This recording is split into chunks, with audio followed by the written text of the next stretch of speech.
যে 50 কোটি টাকা খরচ করলেও করব, তাও এই আসন আমার লাগবে। আপনার কি লাভ? 50 কোটি টাকা খরচ করে আপনার কোন লাভ আছে বলেন? আমার 1 টাকা খরচও নেই, 1 টাকা লাভেরও ধান্দা নেই। আপনি যদি 50 কোটি টাকা খরচ করেন, অবশ্যই আপনার 100 কোটি টাকা। হ্যাঁ, কথা বলেন না কেন?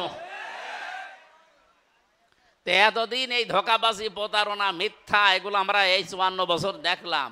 এখন সবাই মনে হচ্ছে জোর বেঁধেই ফেলেছে। আপনার কাছে খারাপ লাগলেও এটাই সত্য। অনেকেই ভয়ে ভয়ে আছে, যদি পাস না করি তখন আমার অনেকে কি ঝামেলা হবে। আরে ভাই, আপনার ভয় কিসের? 100% গ্যারান্টি দিতে পারি, এবার ইসলাম এই দেশে ক্ষমতায় যাবেই ইনশাআল্লাহ।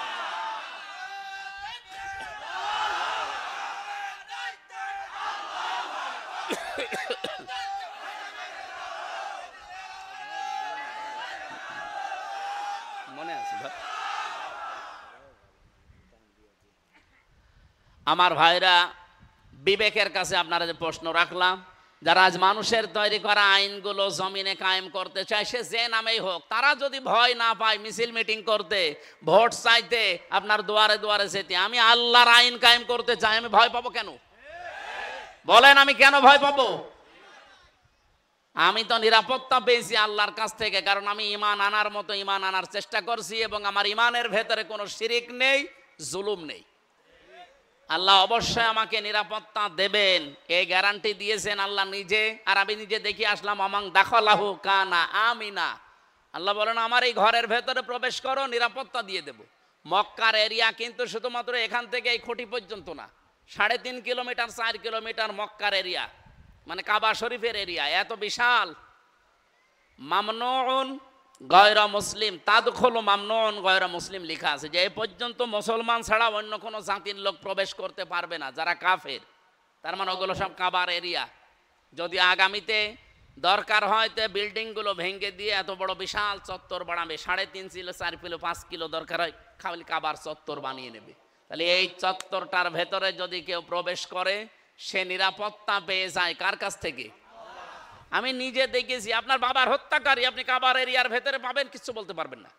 অথচ আপনার বাবাকে সে মেরিয়ে এসেছে, কিচ্ছু করার কায়দা নেই ওই এরিয়ার ভেতরে। এমন শান্ত, এমন নিরাপত্তা দিয়ে দিয়েছেন আল্লাহ।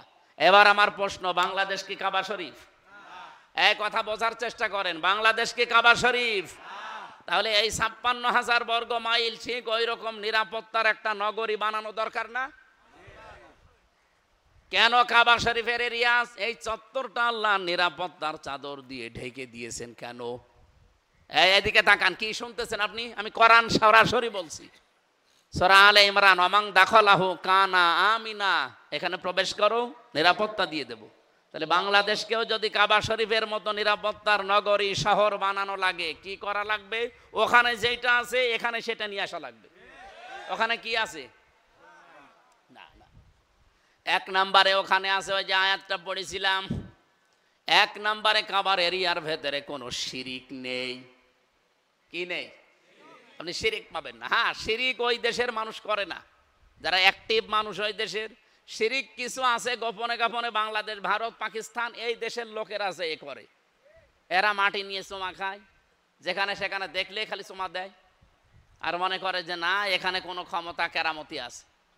অথচ কাবার পাথর যেটা লাগানো আছে, হাজরে আসওয়াদ, এই পাথরকে হযরত ওমর লাঠি নিয়ে বলেছিলেন, কাবার পাথর, শুধু নবীজি তোমাকে চুমা দিয়েছে এই জন্য চুমা দেই।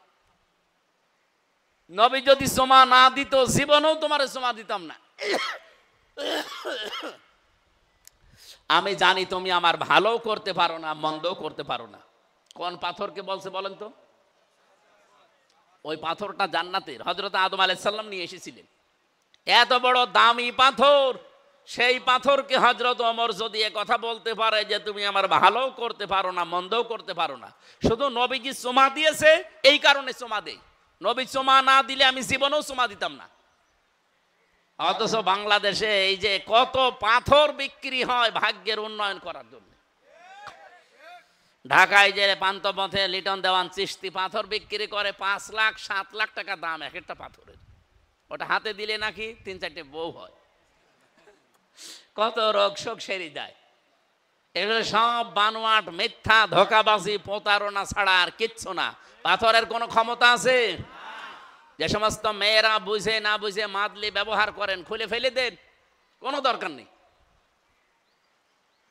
যদি জিন, পরি বা অন্য কোনো আসর থেকে মুক্ত হওয়ার জন্য এটা দিয়ে রাখেন হাতে, গলায়, পায়ে, মাথায়, তাহলে প্রতিদিন ফজরে আর মাগরিবে ওরা নাচ পালাক পড়েন, আয়াতুল কুরসি পড়ে বুকের উপর ফু দেন, এইটাই কাজে লাগবে, আর এইটাই হাদিস। সুতরাং আমরা মনে হয় যারা পাথর ব্যবহার করি, মাদলি ব্যবহার করি, এগুলো খুলে ফেলা দরকার, যদি আপনার ইমানে শিরিক রাখতে না চান। তাহলে নিরাপত্তা পাওয়ার প্রথম কাজ হচ্ছে শিরিক মুক্ত জীবন তৈরি করা, যেটা আমাদের জাতির পিতা ইব্রাহিম তৈরি করেছিলেন। আজ জাতির লোককে আমরা আহ্বান জানাচ্ছি, 56,000 বর্গ মাইল যদি আমরা আল্লাহর নিরাপত্তার চাদরে কাবা শরীফের মতো ঢেকে রাখতে চাই, এই দেশকে শিরিক মুক্ত করা লাগবে। কথা বলেন, এদেশে শিরিক নেই? সবচাইতে বড় শিরিক হচ্ছে এই দেশে আল্লাহর আইনের সাথে। এর ভেতরে 500 আইন আছে আল্লাহর, একটা আইনও এই দেশে এখন চলে না। এর আইনের বিপক্ষে যেগুলো সবগুলো চালু করেছে। এমনকি এই 15.5 বছরে হাসিনা থাকাকালীন সবচাইতে গুরুত্বপূর্ণ একটা বিষয়, এই যে 5 এবং 8 বৃত্তি পরীক্ষা হয় না, এই কথা বলেন না কেন? এই বৃত্তি পরীক্ষা হওয়ার সময় 100 মার্ক ছিল ইসলাম সম্পর্কে। এই ফ্যাসিস্ট সরকার এই 15 বছরের ভেতরে শিক্ষা ব্যবস্থায়, বিশেষ করে দীপুমণি আর এই নওফেল, এই দুইজন দায়িত্বে থাকাকালীন এই 100 মার্কের যে ইসলাম নিয়ে প্রশ্ন আছে বৃত্তি পরীক্ষা, এগুলো সব তুলে দিয়েছে। আমি কয়েকদিন আগে এটা শুনলাম, আগে জানতাম না। জেলা স্কুলের একজন শ্রদ্ধাভাজন শিক্ষক আমারে বলছিলেন, এই ষড়যন্ত্র হয়েছে, আপনারা জাতিকে সতর্ক করবেন, আবার যেন অন্তত 100 মার্কের কোরআন আর হাদিসের ওই প্রশ্নগুলো ঢোকানো হয়। কারণ এই দেশে 92% আমরা মুসলমান। মানুষ তো লেখাপড়ার মাধ্যমেই শিখবে নাকি? সেইগুলোই তুলে দিয়েছিল। ওরা সরাসরি বলে না যে এ দেশে ইসলাম থাকবে না, কিন্তু ইসলাম যেন না থাকে সেই ব্যবস্থা সব করা হয়েছিল। একজন বউকে নাকি খুব পিটাতো, ওর বউ বলছে, যেভাবে পিটাও আমার কি রাখবা না? বলে, কিলের ওজন দেখে টের পাও না? ওরা এই 15.5 বছরে এইটা করেছিল সরাসরি। কিন্তু অনেকেই হজ করে আসতো দেখতাম। এখন আবার অনেকেই নতুন ভাবে ওই রকম কাজ কারবার হাতে অলরেডি নিয়েছে। কালকে আমি কুষ্টিয়াতে এক অনুষ্ঠানে ছিলাম, এক লোক বলছে, হুজুর আগেই ভালো ছিলাম। কেন? আচ্ছা, এ যা আরম্ভ হয়েছে, এ পাথর থাকে না।